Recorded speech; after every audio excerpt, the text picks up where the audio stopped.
what's going on, guys? Pete here with MixBetterNow.com, coming to you with the brand new Mix Critique Monday. It is Monday, May 1st, 2017, another month in the books. This week, we got 4 mixes on deck. We have a mix from JOSH ERNISSE. We have a mix from Tony and Una. We have a mix from my man, Brandan Smith. What's up, Brandon? And then we have a mix from Hope. What is going on, Hope? Pretty stoked. We got 4 pretty different style mixes, as I always try and vary it up. I was going to say mix it up, but that would be too a little too cheesy, right? So we're just going to jump right into it. But before we do, if you are new to Mix Critique Monday, just want to say welcome. Mix Critique Monday is a platform for you to get a free mix critique, okay? Essentially, everything that I do and I say here is in a positive manner. It's all constructive criticism. Nothing is done, negatively. There's none of that here. We don't do any bashing, any hating, any of that stuff. It's a safe place, just to get another set of ears on your mixes. I want to help you get the best mix possible. Absolutely, all you have to do to submit is send me an email, pete@mixbetternow.com. There's all my information is in the show notes, or you can head over to the website, mixbetternow.com, and you can email me straight from there. All you have to do is send me a WAV file, a downloadable WAV file. I prefer WAV files, please. MP3 sound, not so good. So if you can send me a WAV, that would be awesome. Or an AIFF, depending on whatever DAW you're working in. Please include your name, the name of the band if it's different from yourself, and the name of the song / mix, of course. And it's first come, first serve. So you send me stuff, I put it in line, and it's that easy, all right? So like I said, we got 4 tunes up, and we're just going to get into it. The first one's a cool acoustic tune by JOSH ERNISSE, and this is 6 Feet of Dirt by Whitney Winkler. Here it is.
All right, a couple things that I'm hearing right away. I know this tune well.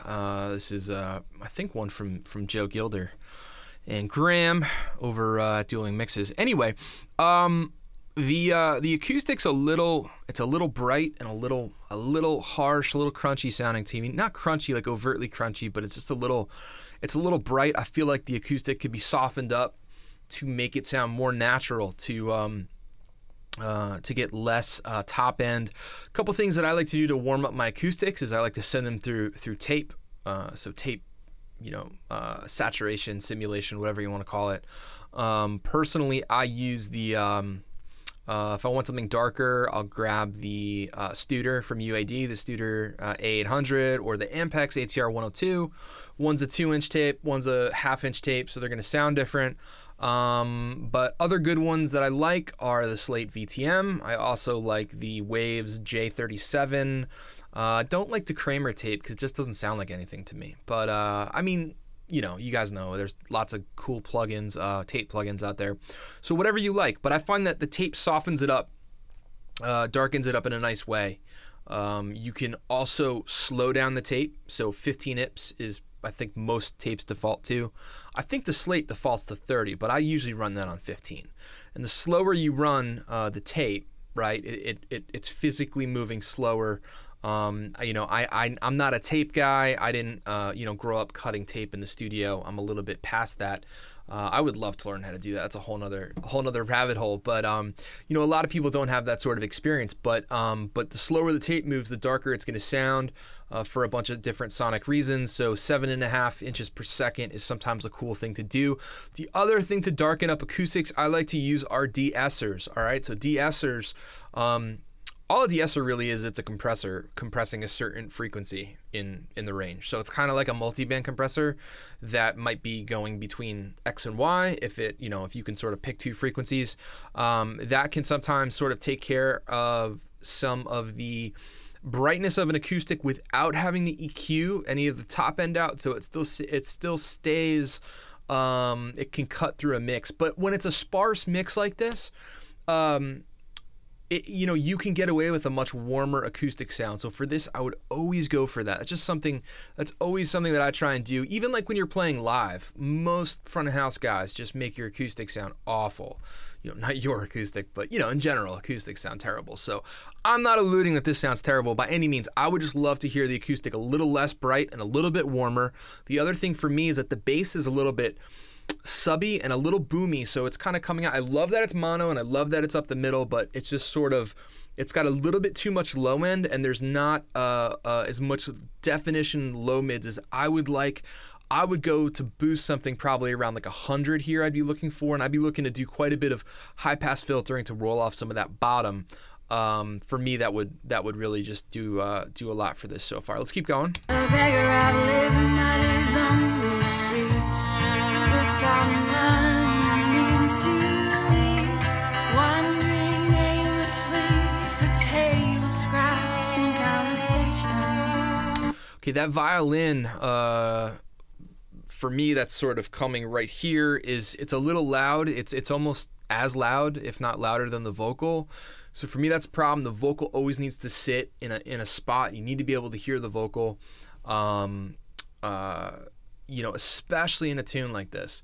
I always say that the more sparse the mix or the arrangement, the harder it is to really get it to sound good, because every little thing that we do, wherever we pan something or however we EQ and compress, you're going to be able to hear everything fully. If it's a 100-track pop mix or a rock mix, you could sort of get away with bussing 15 background vocals to a bus and then EQing and compressing everything together, whereas this, it really, really is tough to sort of nail everything and get it right to be heard well. So I would love to hear a little bit less of that violin, and also if it could be moved away, maybe hard left, pan hard left or hard right, because the vocals here, and for me the violin sort of sounds like right here, so just a little too close to each other for me, and it's sort of smearing the definition of the vocal. My overcoated protects me from harsh cold and pounding rain, and my wife, she left me. Beneath the sun we fly on different parts of Earth. In the end we'll both lie under 6 feet of dirt.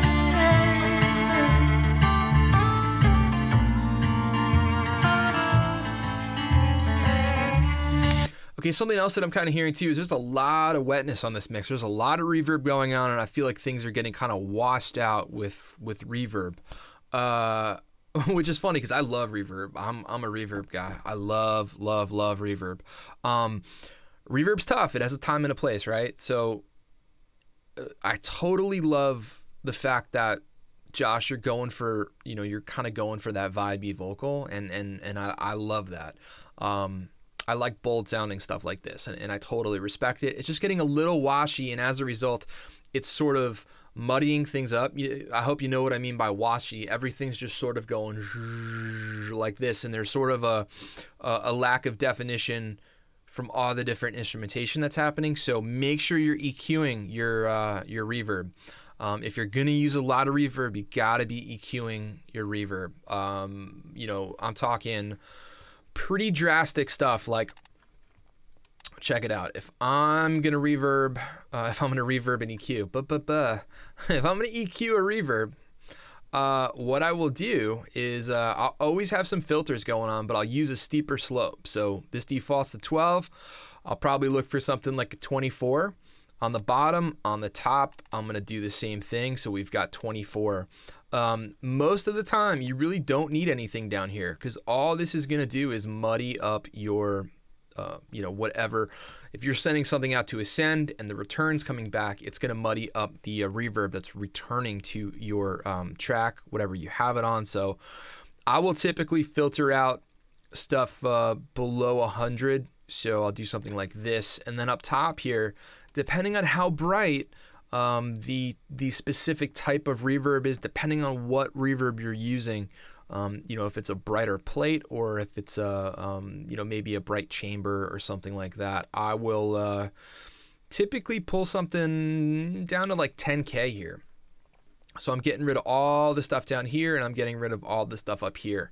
So the bottom, we clean up the mud, and then on the top, we get rid of a lot of the metallic harshness that can sort of creep into the mix with the reverb. So in my templates, if you guys have my audio swag bag that you get for free when you jump on the email list, and if you guys haven't, you can click on the link in the show notes and you can get that for free, or you can go over to the website and get it. But in my templates, after all my effects that I have set up, I always have an EQ after it because most of the time I know I'm going to need to do some type of filtering.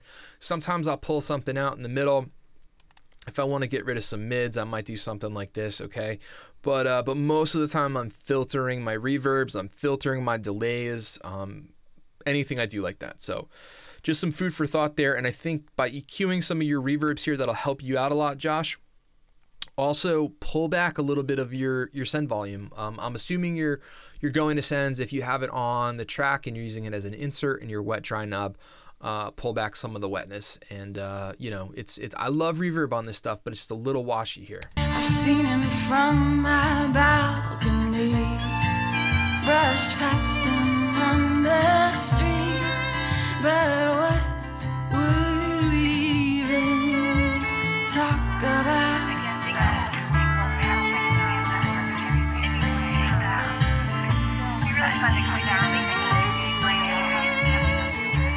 I wish I knew the feel of linen sheets or cold marble on my bare feet, but that would be slightly awkward.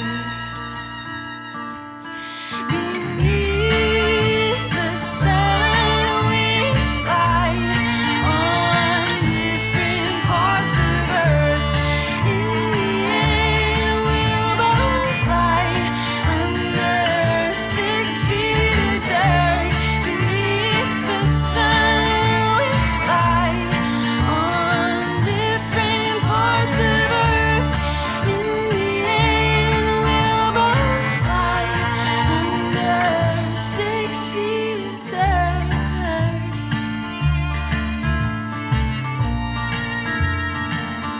6 feet of dirt.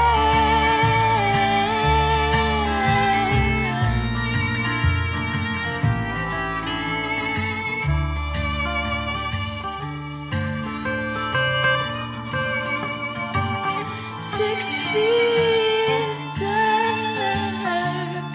Oh.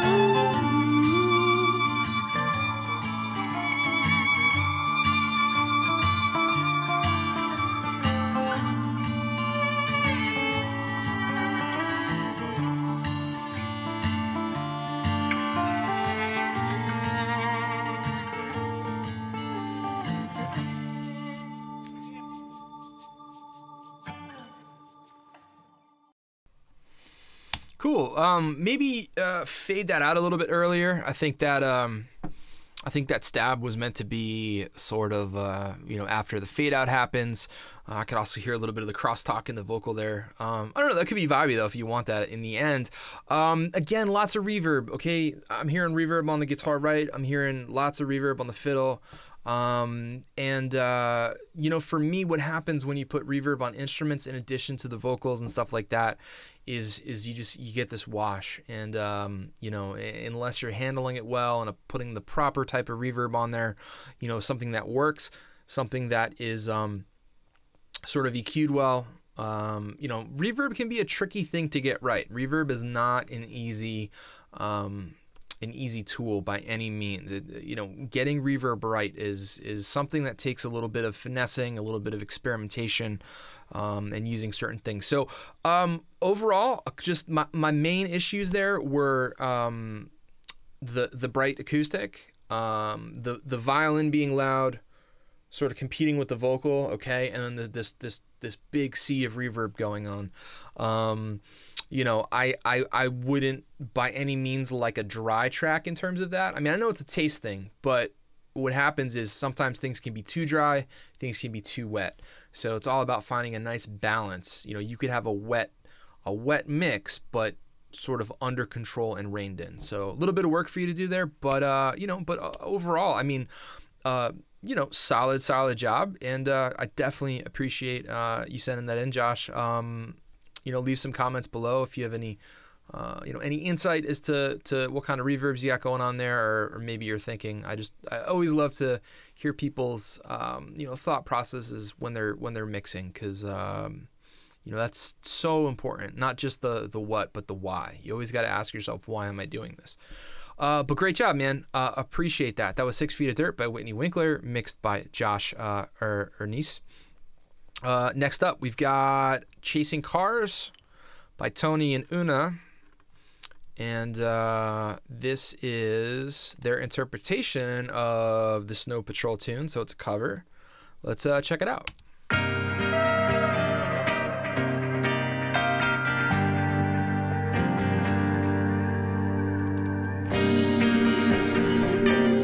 All right, straight away, I just want to hit play. I'm hearing a whole lot of hiss going on from something from somewhere. Not sure what that's from, just so you know that, Tony.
Tony, a couple things I'm hearing, man.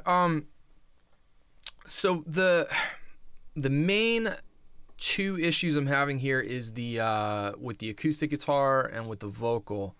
The acoustic sounds really tinny, very thin sounding, but tinny and kind of harsh. Definitely easy tell there that you plugged in, you know, an acoustic electric and recorded the pickup, which is probably one of personally my least favorite sounds. You know, it's hard enough getting an acoustic to sound really good when you're playing live, let alone just plugging a piezo into your preamp and sort of just going. It's a really tough ask. I would grab a microphone 100 times out of 100 and throw it up on your acoustic, because for me it's like it's always going to sound better. I don't care if you have a 57, you know, and it's an inexpensive mic like a 57, or, you know, if you have a vintage U47. I'm throwing a microphone on my acoustic every time because it always sounds better. Even if your miking techniques and chops aren't really up to snuff or wherever you're comfortable, if you take a microphone and you put it somewhere in front of the sound hole and just listen and play, it's really gonna shine compared to that. So, you know, ways to address it, ways to fix it. If, you know, I know this is, I believe your tune, so I would say re-record it, man. You know, you can only mix what you record, right? I mean, whatever you get from clients, whatever you get from yourself. The good news is that when it's your own tune and you've done the recording, you can always go back and retrack a part, you know, overdub a vocal, do whatever. And for me, that's super easy. Pull the guitar out, sit down, throw a mic in front of it, use your headphones, play, move the mic.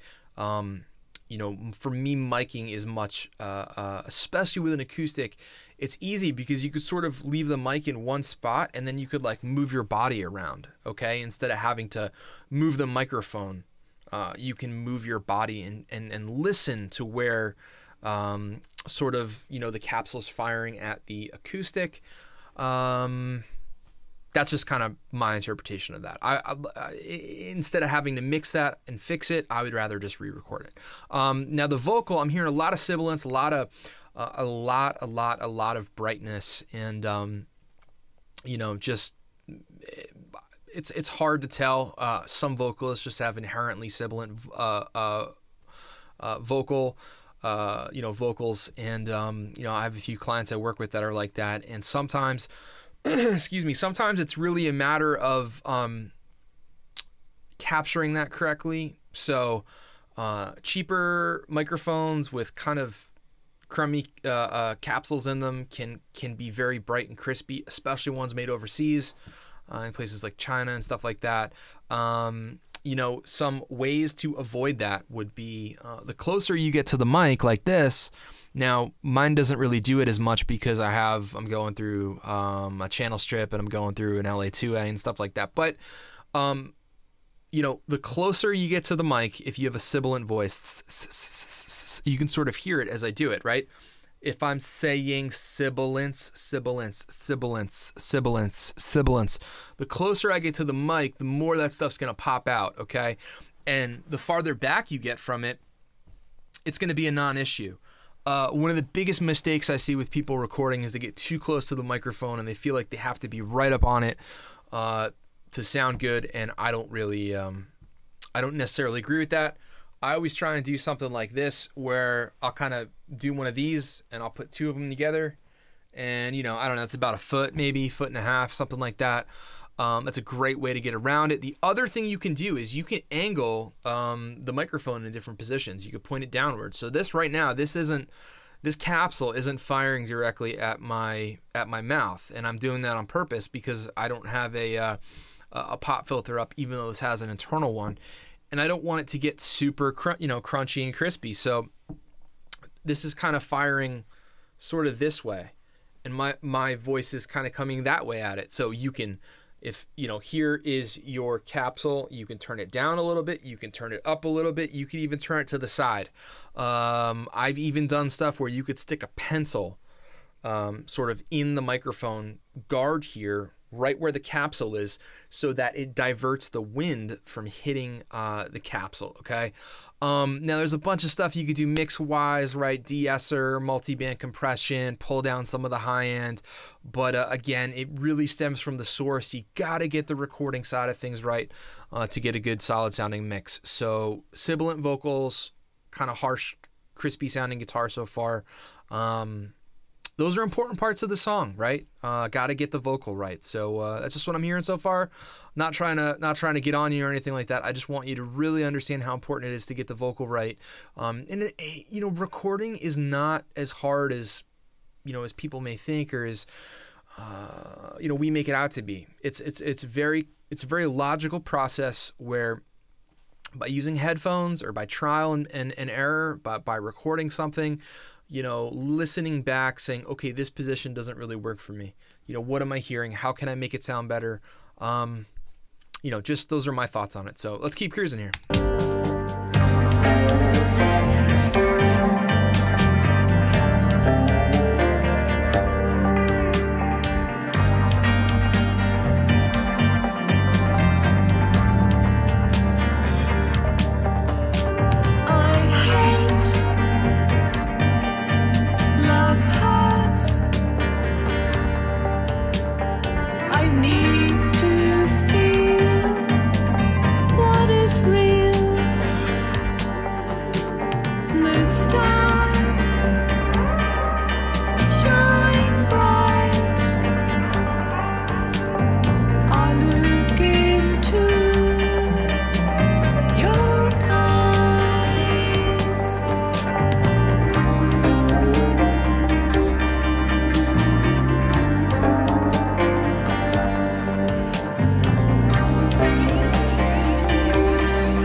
I could totally be wrong. That might not be the Snow Patrol cover.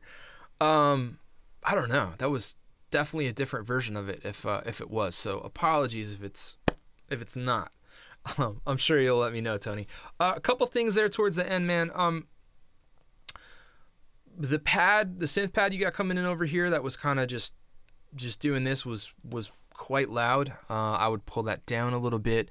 The other main thing that I was hearing in the vocal is that the chorus effect you got going on is muddying things up a little bit. So you kind of have this real crispy top end on the vocal with the sibilance, and then there's a little bit of this sort of smeared bottom end. And like we were talking about in the last tune with the EQing of the effects, make sure you're EQing your effects on the return, all right? Because you're going to save yourself a lot of dealing with that, you know, by filtering out some of the bottom end, filtering out some of the top end. But in this case, I would filter out some of the bottom end and even some of where your slope sort of comes down. So, you know, if you're filtering to 100 hertz, you could pull out something around 150 or 200, and you know, that will clean that up a little bit. So a little bit of work for you to do there, Tony, but thank you for submitting that. I appreciate it. That was Chasing Cars by Tony and Una. So right on. Very cool. Next up, we have my man Brandon. What's up, Brandon? Brandon Smith, all the way from Tejas. This is a cool tune. This is Love It or Leave It by Alana Blair. This is a multi-track session from my man Warren Hewitt over at Produce Like a Pro. I know I said this the other week, but get excited, guys. We got some very cool stuff coming up for you that Warren and I are going to be doing together, course-wise. Anyway, that's all I'll say about that. But this is Love It or Leave It, and this is mixed by Brandon Smith. All right, let's get into it.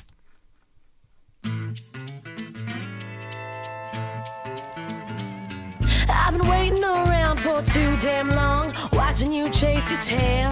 It's the same old story, getting boring, and this love is getting stale. You say what you want, say what you need, well, you keep looking for more. It's getting about that time where I say goodbye, kick your ass right out the door. Cause your lips are talking, but your feet don't do no walking. Well, I just don't think you understand. I'm sick of your maybes, baby. You think I'm gonna keep waiting?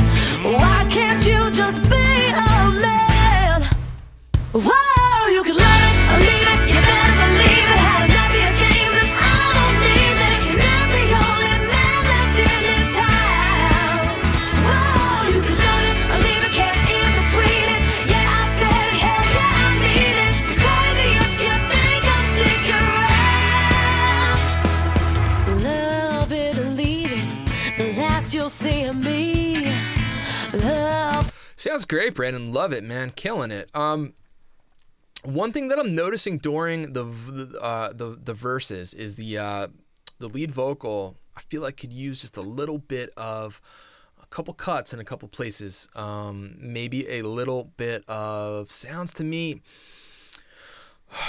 I mean, we could give it a little test here, but female vocals are different. They're always tough to sort of gauge mentally, like where some frequencies might be, because every vocal is different. But I would say there's a little bit of a little muddy boxiness kind of thing happening that is just kind of blanketing the vocal a little bit. So if we do a little cut there, I think that's really going to lift a little bit of that blanket off, and it's going to make the vocal pop a little bit more. I'm not sure we would even have to boost anything, but rather just to make a cut, which is going to make everything seem a little bit brighter. Let me do a few moves here and see if we can get it to open up. Better leave it, baby. I ain't losing sleep.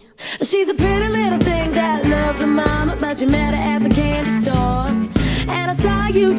So it sounds to me like there's some buildup around 300, which would totally make sense because a muddy vocal for me on a male, the mud I equate to 150, 200, the boxiness 400 to 500, and on a female you kind of move it up a little bit. So if it's 150 on a male, 300 on a female would really make sense.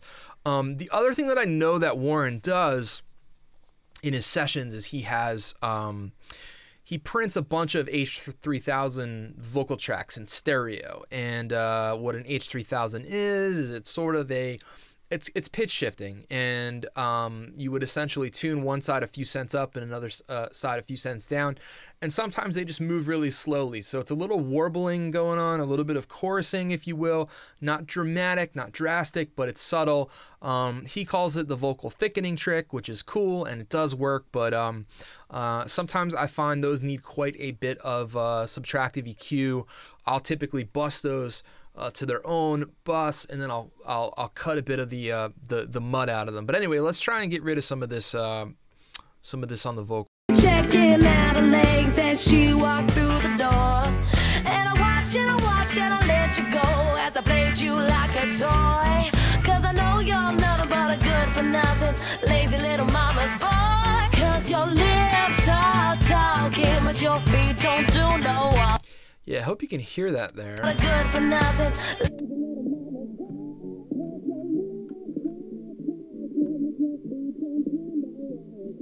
Focus on the vocal when I solo that band. I'm nothing but a good for nothing.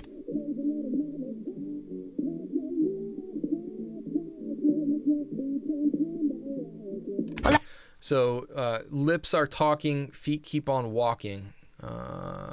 Pay attention. Well, I just don't think you understand, mama's boy, 'cause you're...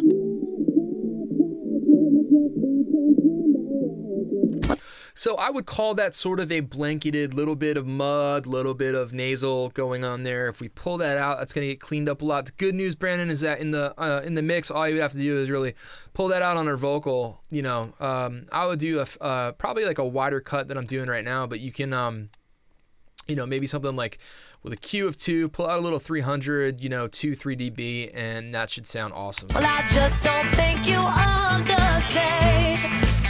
I'm sick of your maybes, baby. You think I'm gonna keep waiting? Why can't you just be a man?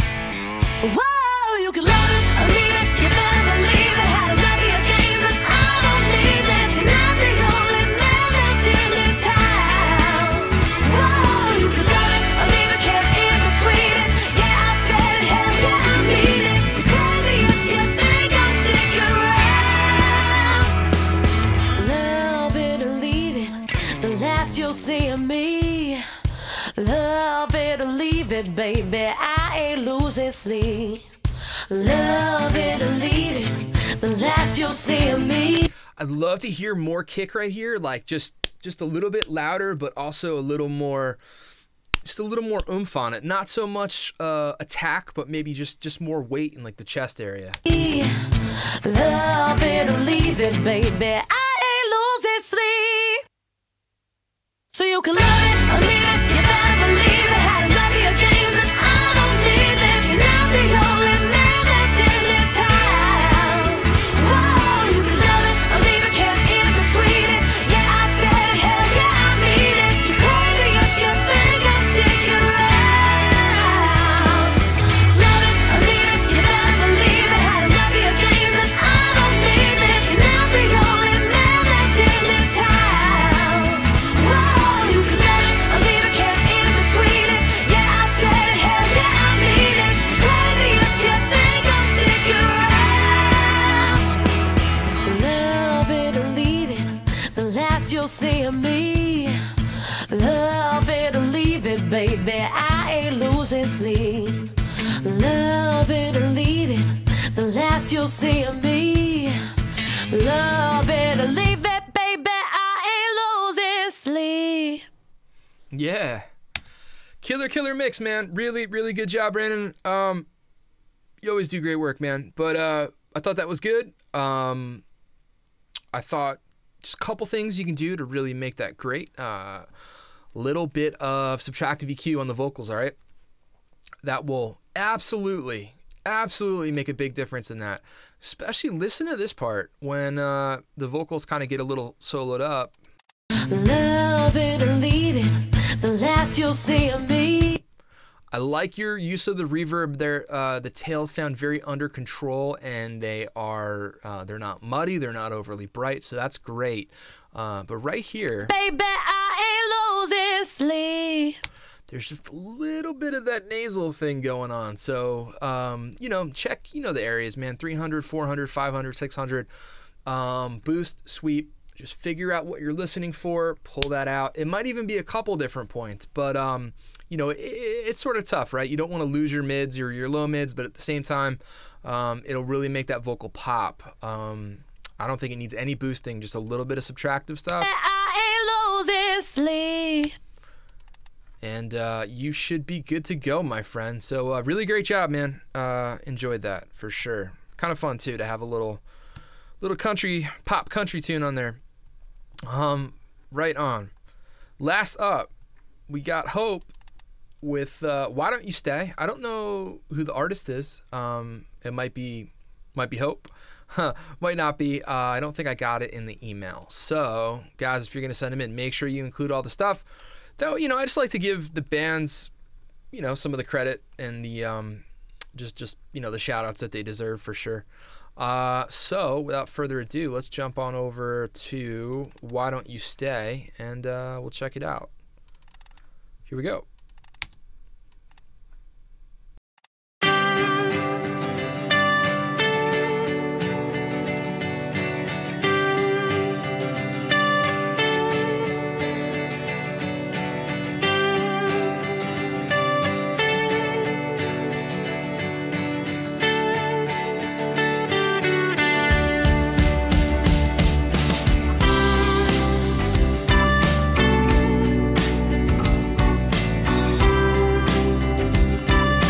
Sounds great.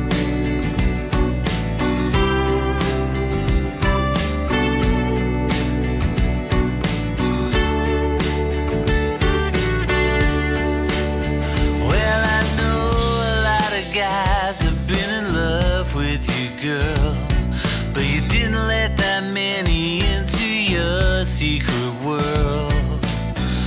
A paradise or so I've heard from somebody. And you're sitting here thinking about the times that we once had. Yeah, some of them were crazy, hey, but some of them were bad. And if they asked me, I'd say I was glad to have known you. So why don't you stay for a little while? Why don't you stay? All right, cool. Everything sounds awesome so far. This is fantastic. Love the acoustic. This is a great example of good sounding acoustic in a mix. Sounds very natural, not too bright, not too ice picky, not very tinny like with you know, when you record with an acoustic pickup. Only thing that I'm really hearing that's bothering me so far is in the verse. I feel like the vocal's a little loud. When the chorus kicked in, it sort of leveled out because the background vocals came in and sort of, you know, sat in a really nice spot with the lead and also with the band. But if we just pop back here. And if they asked me, I'd say I was glad. It's just the vocal for me is just a little bit, it's just a little pointy, if that makes sense. Like it's sort of coming, it sounds like it, you know, it's sort of on the tightrope with a little too much 2K, a little too much 3K, which is really, really easy to overcook on a vocal or anything else. That's sort of a, you know, it's a tough frequency to deal with because, you know, 2K, 3K, 4K is typically what will make something sound really sort of nice and expensive.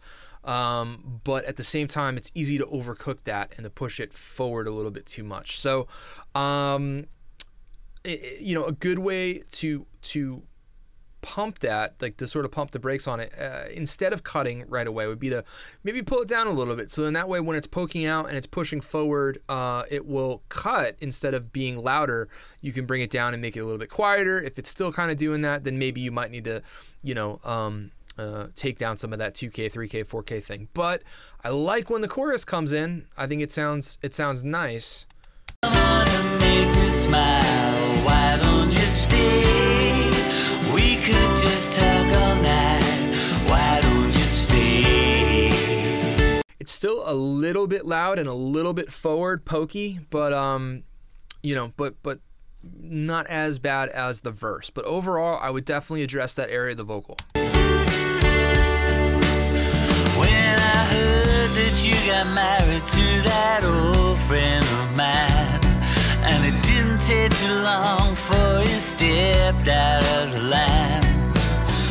But through the grapevine I heard you doing fine, and it's over. That's why I asked you here today to see if you could see what I can see. That maybe it was always meant that it would end up you and me. Guess what I'm saying is if you want me, then I'm ready to go, yeah. So why don't you stay for a little while? Why don't you stay? Come on and make me smile. Why don't you stay?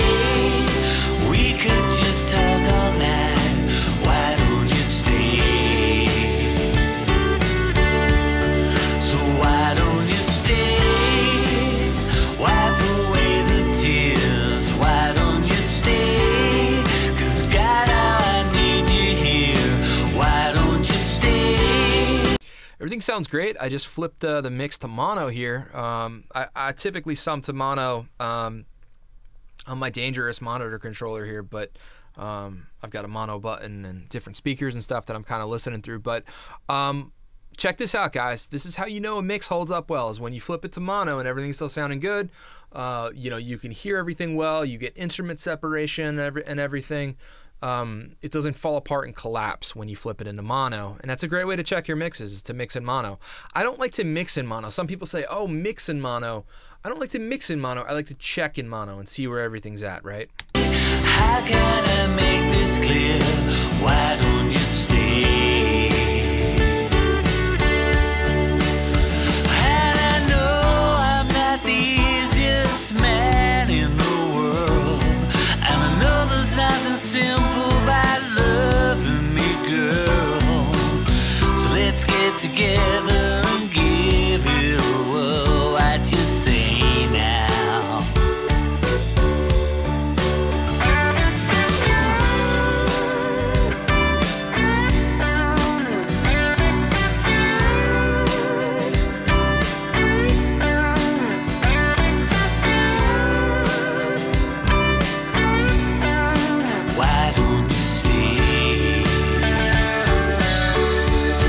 I think the guitar solo can come up a few dB. It's just a little buried for me. Like the contrast between the guitar solo there and the vocal is pretty big. Like the vocal's significantly louder than the guitar solo.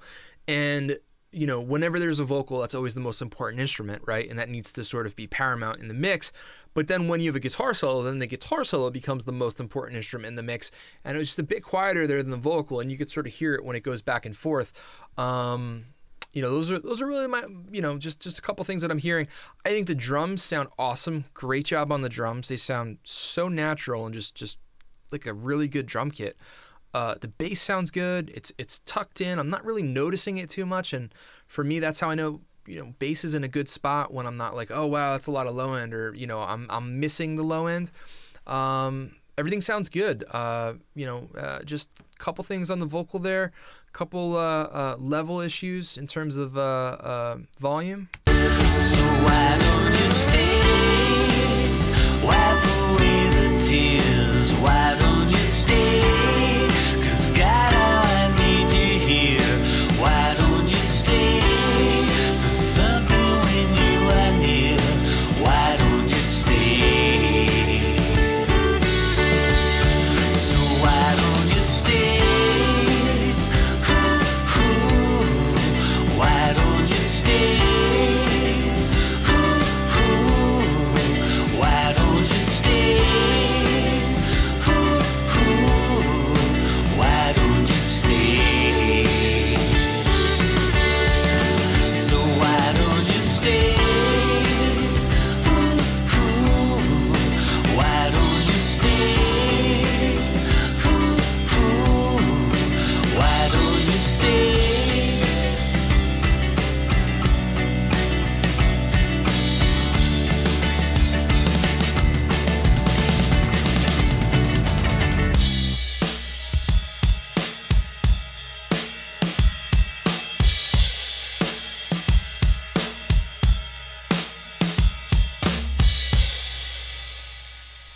Yeah, drum jam outro. Drums sound great on that song, man. Really good job. I'd be super curious to know, Hope, what the drum scenario is there. Drums sound really good. If that's a you know, a VI or something, I'd love to know what VI that is. They sound really, really solid. So great job, but I don't think they are. They sound like maybe a little blend of some acoustic drums with a sample or two. But yeah, dug it a lot. Really, my only issue was with the lead vocal being a little bit loud and just being a little bit sort of, you know, having a bit of treble kind of pushed forward in that 2 to 4K area, like I was saying. But those are easy fixes, and this is a really solid mix. So really good job, Hope. Thank you for submitting. Why don't you stay? All right, let's get these guys all back in frame here. So this week we had mixes from Josh Ernisse, 6 Feet of Dirt by Whitney Winkler. Thank you, Josh, for that. Chasing Cars from Tony and Una. Thank you for that as well. Love It or Leave It by Elena Blair. I think it's Elena Blair. Yep. Mixed by Brandon Smith. And then lastly, what you just heard is Why Don't You Stay from Hope. And 4 very cool mixes. As always, love the variety. You know, you guys always impress me every week, which is awesome. So please keep up the good work, and please keep the mixes coming. I like doing these. They're a lot of fun, and I hope you guys are enjoying this as well and get something back from it. So if you guys are watching, like I said, and you would like to be on a Mix Critique Monday, I'm going to put the directions or the instructions down in the description box below. That way it's easy to follow, or you can fast forward or rewind, I should say, to the beginning of the video and listen to what I say. But it's the same thing every week. And yeah, so big thanks to Josh, Tony, Brandon, and Hope. Thank you guys for submitting.